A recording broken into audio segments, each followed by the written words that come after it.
ओं क्रिंग क्रिंग क्रिंग रिंग रिंग रिंग हुंग हुंग हुंग दक्षिणकालिके क्रिंग क्रिंग क्रिंग रिंग रिंग रिंग हुंग हुंग स्वाहा माँ दक्षिणकालिके नमः प्रसन्नवरदो भव प्रसन्नवरदो भव प्रसन्नवरदो भव। आज हम सिद्ध साधक परिवार के इस वीडियो में एक गंभीर विषय पर चर्चा करने वाले हैं, कर्म के बारे में। कर्म का जो खेल होता है बड़ा ही भयानक होता है। ये आप मान के चलिए, कर्म के जो खेल होता है बड़े ही भयानक होता है, हमारे आशा से भी बहुत ऊंचे भयानक होते हैं। मान लीजिए आप रेड लाइट में ट्रैफिक में कोई गलती करते हैं, पुलिस आपको पकड़ लेता है। मान लो आप निकल भी गए, पुलिस आपको पीछे से लेकर पकड़ लेता है। उसी तरह अगर हम कुछ कर्म करते हैं तो कर्म के जो मैसेंजर होते हैं, कर्म के जो दूत होते हैं, वो हमें पकड़ ही लेते हैं। वो इतने शक्तिशाली होते हैं, इतने शक्तिशाली होते हैं, हम पुलिस से बच जाएंगे, अपने आप से बच जाएंगे, सब से बच जाएंगे। मान लीजिए बचते बचते हम शरीर छोड़ दिया। ये शरीर तो वस्त्र जैसा है, बदलता रहता है बदलता रहता है, लेकिन आत्मा तो आप ही का है। वो आत्मा को जो कर्म किया है उसको तो वो पकड़ लेते हैं। जो दूत होते हैं कर्म के बहुत ही शक्तिशाली होते हैं और वो पकड़ लेते हैं और उसको प्रत्यक्ष रूप में दंडित करते हैं। आज हम इतने अच्छे कर्म करते हैं, इतने अच्छे अच्छे सभा समिति में जाते हैं, अच्छे अच्छे सत्संग को अटेंड करते हैं, फिर भी हमारे सामने जब कोई मुसीबत आता है तो हम बोलते हैं, अरे प्रभु ये क्या कर दिया, माता जी आपने ये क्या कर दिया, मैं तो इतना धार्मिक इंसान हूँ, मेरे ऊपर इतना कष्ट क्यों आ रहा है, मेरे सामने इतने बुरे बुरे चीज़ें क्यों आ रहा है मेरे जीवन में। ये हम बोलते रहते हैं। हमें समझना चाहिए ये हमारे ही प्रारब्ध है, ये हमारे ही बीज, कुटुंब, अप्रारब्ध, प्रारब्ध। जब हम कोई कर्म कोई जन्म में करते हैं वो बीज के रूप लेता है, फिर कुटुंब में आता है, फिर अप्रारब्ध में आता है, फिर जब वो प्रारब्ध बन के पूरा पका हुआ फल अचानक से हमारे हाथ में गिर पड़ता है तो हम डर जाते हैं, बोलते हैं अरे मैं तो इतना अच्छा आदमी हूँ, मैंने ऐसे तो कुछ नहीं किया, मेरे साथ ही बुरा क्यों, मैं इतना अच्छा कर रहा हूँ फिर भी बुरा क्यों।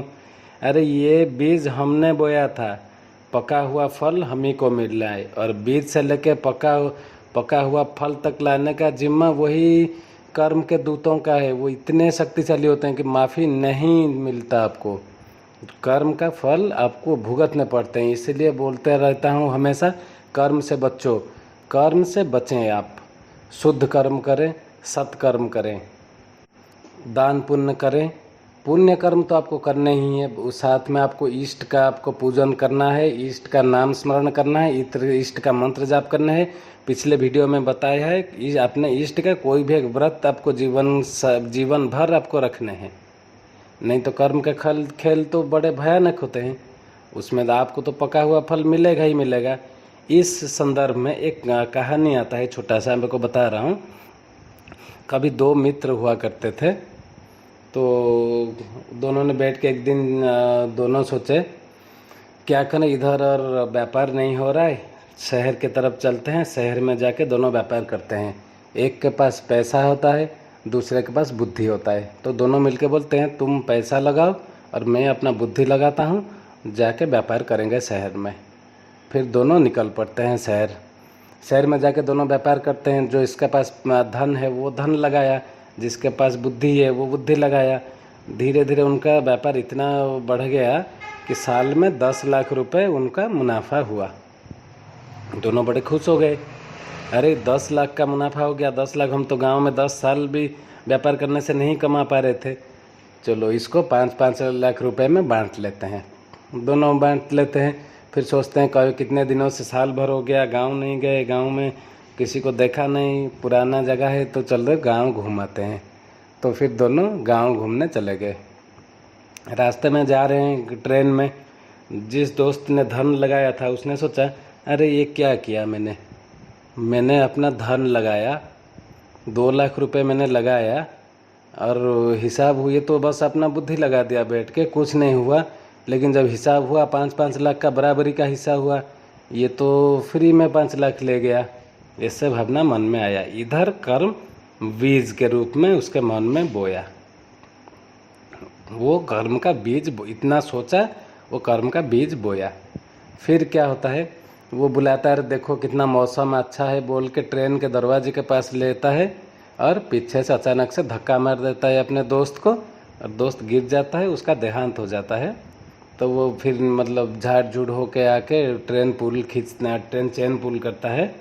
पुल करने के बाद रोकता है उनको, सबको लेके, दोस्त का सबको लेके दोस्त के घर जाता है।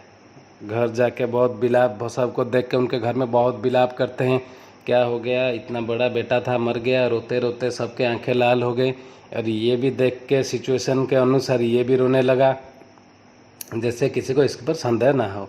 और फिर उस दोस्त के माता पिता को बोला, आपके बेटे और मैंने व्यापार किया था और ऐसा शर्त रखे थे कि जो मुनाफा होगा आधा आधा होगा।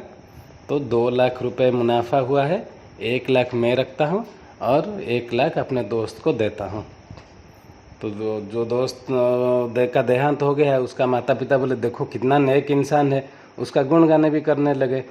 बोलते देखो कितना नेक इंसान है, कितना नेकी का दोस्ती किया है इसने, ये अपने दोस्त के देहांत हो जाने के बाद भी उसका हिस्सा 1 लाख रुपए हमको लौट आ रहा है। तो वो भी खुश हो गया, सोचा चलो मेरे कोई नहीं जान पाया क्या हुआ नहीं हुआ और मेरा इमेज भी अच्छा बनी रही। ऐसे होते होते चलो बीत गए 1 साल 2 साल, फिर उसका शादी हो गया। शादी होने के बाद एक बेटा पैदा हुआ और बहुत खुश हो गया। अब इतना बड़ा कारोबार भी खुद का है, शादी भी हो गया, इतनी सुंदर स्त्री है और बेटा भी पैदा हो गया और भी खुशी में 4 चांद लग गए। तो फिर क्या किया उसने, एक दिन बैठा था, सुना कि बेटा का तबीयत खराब हो गया। वो भागते भागते डॉक्टर के पास, भागते भागते उसका इलाज करते करते करते करते वो 4 लाख रुपए खर्च हो गए उसके। तो वो बोलता है, अब एक दिन चिंता में बैठा रहता है, बोलता है अपने बेटे को, मैं और 4 लाख खर्चा कर दिया, अब कहाँ से तुझे इलाज के लिए पैसा लाऊं, कहाँ से क्या करूं, कैसे तुझ पे खर्चा करूं। तो बेटा मुस्कुराता है, जिसका तबीयत खराब होता है उसका बेटे का, वो बेटा मुस्कुराता है, बोलता है पापा आपको चिंता करने का ज़रूरत नहीं है, आपको और खर्च करने का ज़रूरत भी नहीं है, अब मेरा समय हो गया है, मैं और कोई नहीं हूँ, आपका बेटा नहीं हूँ, मैं आपका वही दोस्त हूँ जिसको आपने ट्रेन से धक्का दे दिया था। मेरा 4 लाख बाकी था और मैं 4 लाख आपसे अपना वसूलने के लिए ही आपका बेटे के रूप में जन्म लिया हूँ और मेरा 4 लाख वसूले गए और 1 लाख आपने मेरे घर में दे दिए, अब आपका ख़त्म, अब मेरा विदा होने का समय आ गया।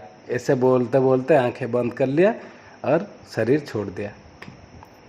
तो इसको, ये घटना को देख के वो बिलापता रहा, रोता रहा, बेटे का मरने का दर्द को सहता रहा।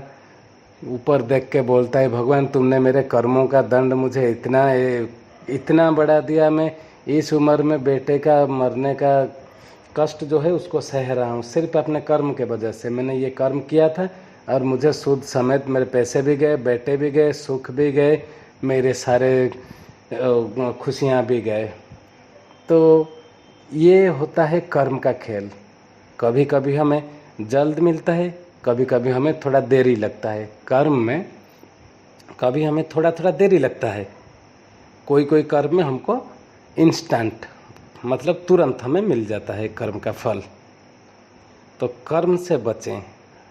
हमारे सिद्ध साधक परिवार में जितने हमसे जुड़े हुए साधक हैं, जितने गृहस्थ हैं, जितने साधारण लोग हैं, सब कर्म से बचे हुए हैं। आप लोगों को भी बोलता हूँ, आप लोगों को भी परामर्श देता हूँ कि आप लोग भी कर्म से बचें, बुरे कर्म से बचें। ये इतने शक्तिशाली होते हैं तो आपके जीवन को, आपके मोक्ष को, आपके मृत्यु के बाद के आपके सफ़र को तहस नहस करके रख देते हैं, आपको कहीं का नहीं छोड़ते। ये जो कर्म के दूत होते हैं इतने शक्तिशाली होते हैं और कर्म इतना भयानक होता है और कर्म का खेल भी इतना भयानक होता है, कहीं जाएगा नहीं।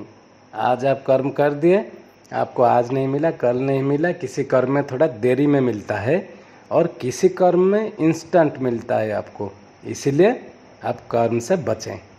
आज के लिए बस इतना ही। ओम क्रिंग क्रिंग क्रिंग ह्रीं रिंग रिंग हुं हुं हुं दक्षिणकालिके क्रिंग क्रिंग क्रिंग ह्रीं रिंग रिंग हुं स्वाहा माँ दक्षिणकालिके नमः। प्रसन्न वरदो भव, प्रसन्न वरदो भव, प्रसन्न वरदो भव। सनातन धर्म के उत्पत्ति के लिए सिद्ध साधक परिवार को मजबूत बनाने के लिए हमारे चैनल को सब्सक्राइब करें, हमारे चैनल से ज़्यादा लोग जुड़े। बस इतना ही।